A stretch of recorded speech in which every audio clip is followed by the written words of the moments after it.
Welcome back to Talk Property to Me. My name is Brad East. I'm Aaron Downie, and today we're talking about what's happening in Australia with inflation and interest rate predictions. So Australia's inflation rate is falling. We've seen that in the December quarter. What we're going to talk about during this podcast as well is the odds or the latest odds on the February rate cut. So stick around and find out whether we're going to get a rate reduction this month.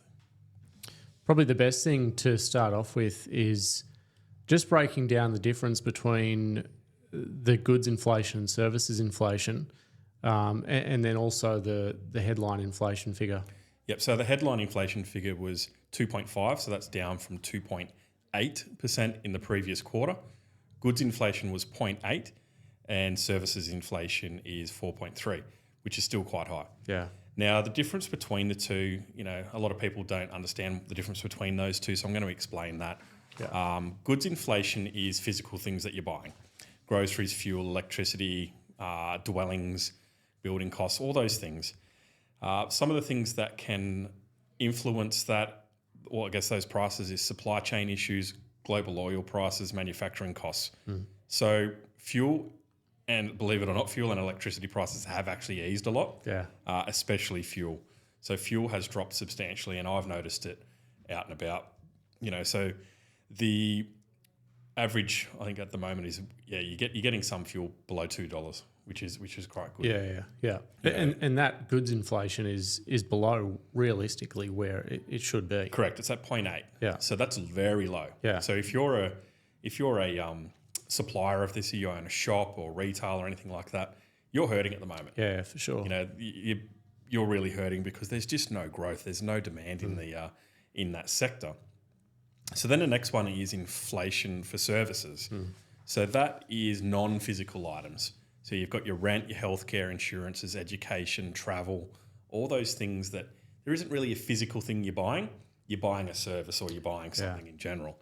Now, the main thing that's driving that is wages and labour costs. So as we know, Labor, when they got into power, they made it their mission to increase award wages. Yeah. They increased superannuation. They increased a lot of things. What that then does is make it more expensive for a business to run.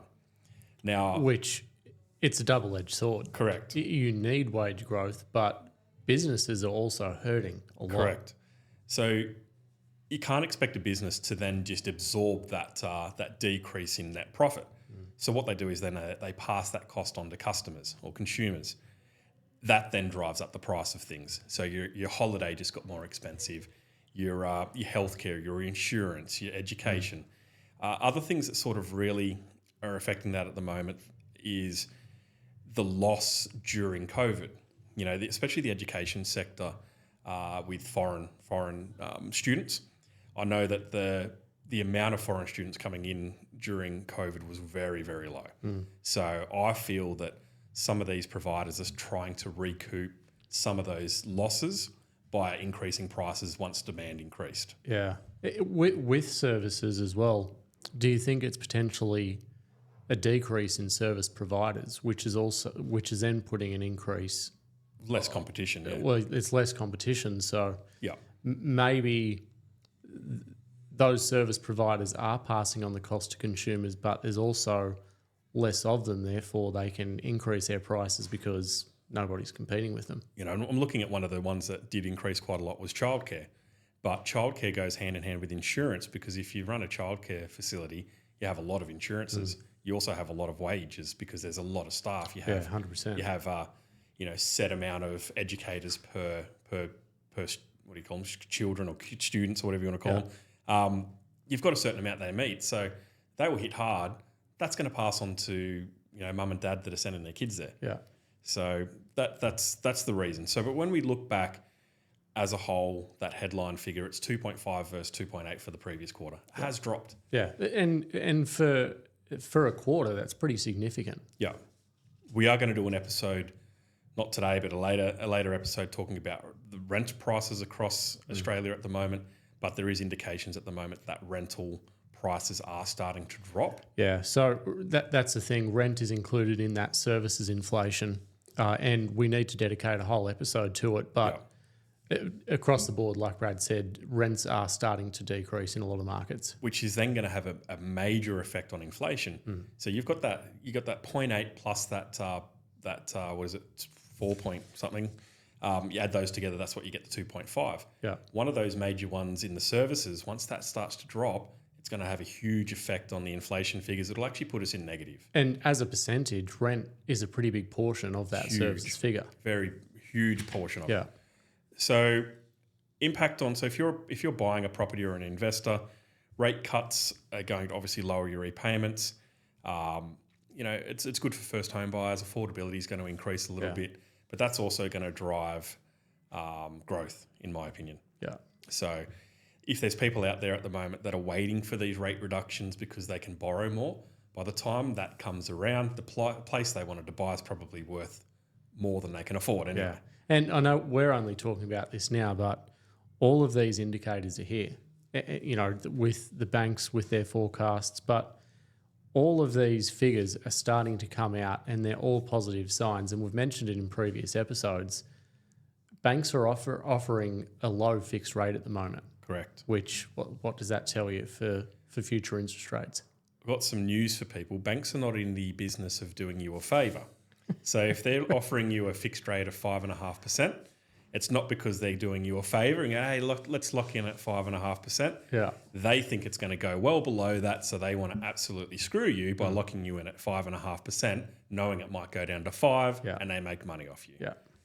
They are, let's be very clear with that. They are not in the business of making you money. And if it's a fixed rate, they've got good retention on customers as well. So. Yeah, you can't go anywhere, especially when the market. So if you're in a fixed rate while rates are going up, it's not great. But it's not breaking a fixed rate. What I'm getting at is breaking a fixed rate is very expensive. Oh, super expensive. Very expensive. If you're breaking it, they need to make their money somehow. It's economic loss to them. Yeah, for sure. Because they have money that they're selling at the moment at 6.5%. Yeah. They sold it to you at 5.5%. But then if you discharge, they then have to sell that at 4% or whatever it's going to end up at. So there's an economic loss there for the bank. So they're going to hammer you for that. You're going to take the loss, not them. Correct. So some other things that are pretty, obvious at the moment that may affect inflation levels in Australia. Obviously, Trump was re-elected. He's already come out and I think he's belting everyone with tariffs at the moment. Yeah. So China's getting a tariff. I think everyone has got a tariff except Australia at the moment. I think we're in the good books. I think we're fine with Trump. Yeah, I think we're good with Trump, but he even picked on Canada. Yeah, 100%. Which is mental. Yeah. That's a neighbour. But he's doing that for his own reasons. He's trying to really try and boost their manufacturing and try to get things built and trying to maintain their superpower in the world. Correct. Instead of outsourcing all these things, which is historically done to reduce costs, he's going, stuff that. Yeah. Let's all do it. Let's do it onshore again. And if you do want to bring things from overseas, it's going to cost you 25% more. And his investment with AI that he's announced recently, that's only going to increase productivity. Yeah. So it might have a short effect on inflation because the cost of importing things may increase, but long term it might have a better effect because a stronger economy is always and that's one of those things. We can only rely on what we can control in Australia, and nobody's going to tame what Trump wants to do. So the other things that we obviously keep a close eye on is interest rates. Now, surprisingly enough, the stats, we did an episode with Craig Rosie in August last year. Yeah. And that was just after they reduced their interest rates. And we said that Australia usually follows the US by about 6 months. Now, August plus 6 months is February. Brad's talking the Federal Reserve Yes. at the moment. US market. So, usually when something happens in America, about 6 months later, we get it. Yeah. It's pretty accurate at the moment. So it's looking like that statement was very accurate. As the saying goes, America sneezes, Australia catches a cold. Correct. So I think that's about to happen. Yeah. Now, some local things that I think are going to have a big effect in May is the election. Now, if we break down the two parties, because let's face it, it's always going to be either two. It doesn't matter who you vote for. Yeah. Two-party preferences. Yeah. It's going to go to one of them. So Labor government is usually very big on public spending. They build our infrastructure. There's higher wages. They're unionised. It's all about giving the consumer or the individual more via a lot of spending. Yeah. That obviously pushes a lot of pressure on inflation. Yeah. Now, if the opposition gets in Liberal, they focus more on lowering taxes and cutting government spending. Yeah. Which is going to have, again, as soon as they cut that government spending, let's remind everyone that the biggest portion of inflation at the moment is actually government spending. They haven't separated that out from those figures yet. Yeah. So we get a new government in that historically looks at lower government spending. All of a sudden, the inflation levels will drop. It might take a couple of quarters for that to happen, but it will happen. Yeah. And that's just another one of those things that are lining up. You've got all of these things that are happening, and then that's just another trigger. They're looking at that as a forecast and going, shit, we think Liberal's going to get in. Yeah. That's going to cut down government spending. They're obviously looking at that rental thing that you mentioned. All the things are adding up. So what are the actual odds? This is what everyone was waiting for. What are the actual odds of a rate reduction in February 2025? So... And this is based on economic predictions from economists through different major banks. Yeah, we didn't just pull this number out of our ass. This is a real number. We just Googled it. Yeah, pretty much. so market odds at the moment is 80% chance of a 0.25% rate cut in February 2025. Yeah. So Westpac, like me, have said their prediction was first February and then May and then August and then November, now back to February. And NAB is also saying February as well. So basically all four big banks are saying February now, which is huge. So the argument for a rate cut is obviously what we've just talked about. The argument against it is some people might say the services inflation is too high. If they pull the trigger too soon, then it's going to just, promote more inflation. I don't think so, personally. I think the fact that people don't have money is driving up rent costs. And that's the thing, you're taking, if interest rates come down, that means the market becomes, or money becomes more affordable.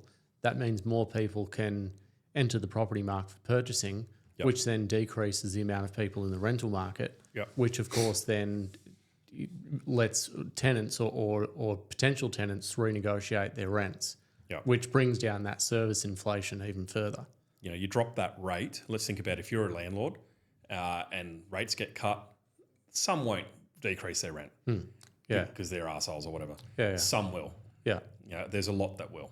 So. And I don't like promoting this because I'm in the business of buying property and getting my clients the best result. But for tenants who are out there and they are stuck on higher rents and the rental market has adjusted and decreased, you can actually ask for a rent reduction. And you can provide evidence based on the properties that have leased similar to yours recently and try and negotiate that rent reduction. Well, the reason there is a risk that you will be asked to leave or that you'll... Well, then you just go get one of the other properties that are cheaper. So there is, in cases where the rental market does shift, you don't have to stay on that same amount. And seriously, if you don't ask the question, you don't get it. 100%. If you're a renter and you don't ask for a rate reduction, you're never going to get offered it. No. Ask for it. Take it into your own hands. Again, same if you're a homeowner. Don't wait for the RBA to lower your rates. Go back to your bank, ask for a discharge authority. It triggers a retention policy. They might lower your rate well below what that 0.25 is anyway. And that's the thing, like, same with landlords. If you're a good tenant and if you've asked for a rate reduction but are willing to stay on, it costs landlords money to release their property. So if you do ask for a rate reduction and you're a good tenant, you'll likely get it because homeowners just want to keep the tenants long term. So as a bit of a wrap up, inflation levels are still dropping, which is great news for the economy. I feel like 2024, 2023 were horrible times economically and, even on personal levels. Times were tough. I feel like 2025, 2026 is going to be really good times ahead for most people, including property investors. And according to this, we've got an 80% chance of a rate reduction in February. Was always going to happen post-pandemic. And you can't give away that much money on a federal level and expect it to not have major effects to the government, or to the economy. Like they were literally giving away money for anything. Yeah. You know. And for anyone talking about the election, for anyone who is on the fence with who they want to vote for, if they want to know more about the housing crisis, Mark Boris interviewed both the Prime Minister and Opposition Leader. Yeah. And they pulled that apart. So that's a good watch as well. Awesome. If you have any topics you want us to cover, throw them in the comments and we'll gladly do that. And we'll catch everyone on the next one. Yep. See you on the next Thank one. you.